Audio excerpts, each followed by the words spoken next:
দেখছেন কলকাতা টিভি, ভাস্বতী রয়েছে আপনাদের সঙ্গে। আর শুরুতে যে খবরে নজর রাখবো, ক্যাম্পাসে নিষিদ্ধ কোকা কোলা জানিয়ে দিল লাভলি প্রফেশনাল বিশ্ববিদ্যালয়। ট্রাম্প শুল্কের প্রতিবাদে ওই সিদ্ধান্ত নেওয়া হয়েছে। বিশ্ববিদ্যালয়টির চ্যান্সেলর অশোক মিত্তল এই বিষয়ে জানিয়ে দিয়েছেন। কলকাতা টিভির পলিটিক্যাল এডিটর আশিস চট্টোপাধ্যায় রয়েছেন আমাদের সঙ্গে সরাসরি নিউজরুম থেকে। আশিস দা, এই বিষয়ে যে সিদ্ধান্ত নেওয়া হয়েছে বিশ্ববিদ্যালয় কর্তৃপক্ষের তরফে, ঠিক কি কারণে এই সিদ্ধান্ত নেওয়া হয়েছে, কি জানা যাচ্ছে? দেখো, শুল্ক ট্রাম্প চাপিয়েছেন, বিশেষ করে এই পরবর্তী দ্বিতীয় পর্বে যে অতিরিক্ত 25% শুল্ক চাপিয়েছেন, সেটা একেবারেই অন্যায় কারণে চাপিয়েছেন বলেই বেশিরভাগ ভারতবাসী মনে করেন। কেননা রাশিয়ার থেকে তেল আমরা সস্তায় পেলে আমরা সস্তায় যেখানে পাবো সেখানেই তেল কিনবো। এই ব্যাপারে আমেরিকার কি বলার আছে? কেন আমেরিকা সেই কারণে ভারতের ওপরে অতিরিক্ত 25% শুল্ক চাপিয়ে ভারতের অর্থনীতিকে বেকায়দায় ফেলবে? এই নিয়ে আপামর ভারতবাসীর প্রশ্ন রয়েছে। এবারে কিন্তু ধীরে ধীরে মার্কিন যুক্তরাষ্ট্রের বিরুদ্ধে সেই ধরনের প্রতিবাদ শুরু হলো যেটা দেখা যেত 40-50 বছর আগে, যেটা ছিল আমেরিকা বিরোধী প্রতিবাদ।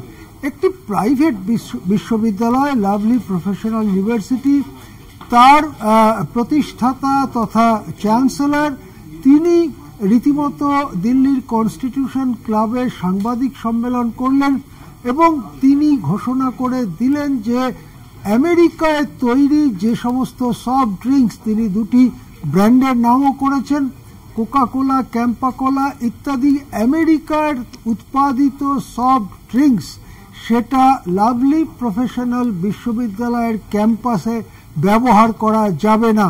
অর্থাৎ সফট ড্রিঙ্কস কেউ পান করতেই পারেন, কিন্তু ওই দুটি বিশেষ সফট ড্রিঙ্কস যেহেতু আমেরিকায় তৈরি হয়েছে, তাই বিশ্ববিদ্যালয়ের প্রতিবাদ হিসেবে ওই দুটি সফট ড্রিঙ্কস নিষিদ্ধ করা হলো এই বিশ্ববিদ্যালয়ের ক্যাম্পাসে।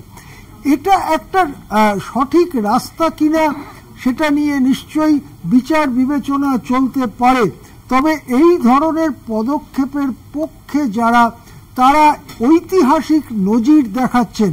তারা বলছেন যে 1905 সালে যখন বঙ্গভঙ্গ হয়েছিল, অর্থাৎ তৎকালীন যুক্ত বাংলাকে ব্রিটিশরা ভেঙে দিয়েছিল এবং তার পরবর্তীকালে স্বাধীনতা আন্দোলনে স্বদেশি জিনিস ব্যবহার করা, বিদেশি জিনিস বর্জন করার রাস্তা নেওয়া হয়েছিল আন্দোলনের একটা রূপ হিসেবে। সেটা ব্রিটিশ শক্তিকে কতটা বেকায়দায় ফেলেছিল সেটা পরের কথা, কিন্তু এটা ঠিক যে ওই আন্দোলনকে সামনে রেখে স্বদেশী ভারতবাসীদের মধ্যে অভূতপূর্ব জনজাগরণ হয়েছিল। এখন তারপরে 120 বছর কেটে গিয়েছে। গোটা স্বাধীনতা আন্দোলনের পর্বে স্বাধীনতা সংগ্রামীরা, বিশেষ করে কংগ্রেস ঘরানার স্বাধীনতা সংগ্রামীরা খাদি পরেছেন। খাদির কাপড় তুলনামূলকভাবে অসুবিধাজনক। বলা হতো যে খাদির কাপড় জলে ধুয়ে কাচলে একটা বস্তার মতো ওজন হয়। তা সত্ত্বেও সেই খাদি কাপড় পরেছেন, যা চামড়ার পক্ষে অতটা সুখকর ছিল না, এবং বেশিরভাগ বিলিতি জিনিস তারা বয়কট করে চলেছেন দশকের পর দশক ধরে। 1947 সালের স্বাধীনতা প্রাপ্তি অবধি মোটের ওপরে এই ঘটনা ঘটেছে, অন্তত পক্ষে কংগ্রেসি ঘরানার স্বাধীনতা সংগ্রামের নেতাদের ক্ষেত্রে। তারপরে স্বাধীনতার পরে এই ধরনের বয়কটের কথা উঠেছে, কিন্তু সেটা উঠেছে 70-এর দশকের মাঝামাঝি, যখন আমেরিকা ভিয়েতনামে নির্মম আক্রমণ চালাচ্ছিল, ভিয়েতনামে কার্পেট বম্বিং করছিল, ভিয়েতনামের স্বাধীনতা সংগ্রামকে রক্তের বন্যায় ডুবিয়ে দেওয়ার চেষ্টা করা হয়েছিল। তখন কলকাতার রাজপথে যুবক যুবতীরা মিছিল করে বলতো, আমার নাম তোমার নাম ভিয়েতনাম ভিয়েতনাম। তখনও মার্কিন পণ্য বয়কটের কথা ইতিউতি উঠেছে এবং একটা সময় কোকা কোলার মতো সফট ড্রিঙ্কস দেশের সরকারই এদেশে নিষিদ্ধ করেছিল। সেটা অবশ্য অন্যান্য নানান কারণ আছে। তারপরে গত 3-4 দশক ধরে এই ধরনের কথা শোনা যায়নি। বরং মোদি আসবার পরে আমেরিকার সঙ্গে আমাদের গা ঘষাঘষি, আমেরিকার সঙ্গে আমাদের জিগরি দোস্তি, এটাই যেন ভারতবাসীকে খাইয়ে দেওয়ার, ভারতবাসীর মধ্যে প্রচার করার চেষ্টা হয়েছিল। যেন মোদি আর ট্রাম্পের ব্যক্তিগত সখ্য এতটাই গভীর যে ট্রাম্প সবসময় মোদির পক্ষেই থাকবেন, সেই মিথ ভেঙে যাচ্ছে। মোদিকেই সব থেকে বেশি অসুবিধায় ফেলেছেন এই এশিয়ার এই অংশে, কি চীন বলুন, কি পাকিস্তান বলুন, কি আফগানিস্তান বলুন, বা অন্য যতগুলো দেশের কথা বলুন, ভারতকেই সব থেকে বড় অসুবিধায় ফেলেছে মার্কিন যুক্তরাষ্ট্র। তাহলে মার্কিন পণ্য বয়কটের আন্দোলন কি একটা রাস্তা হিসেবে নেওয়া হবে? লাভলি প্রফেশনাল ইউনিভার্সিটির চ্যান্সেলর তিনি বলছেন যে এটা একটা পথ।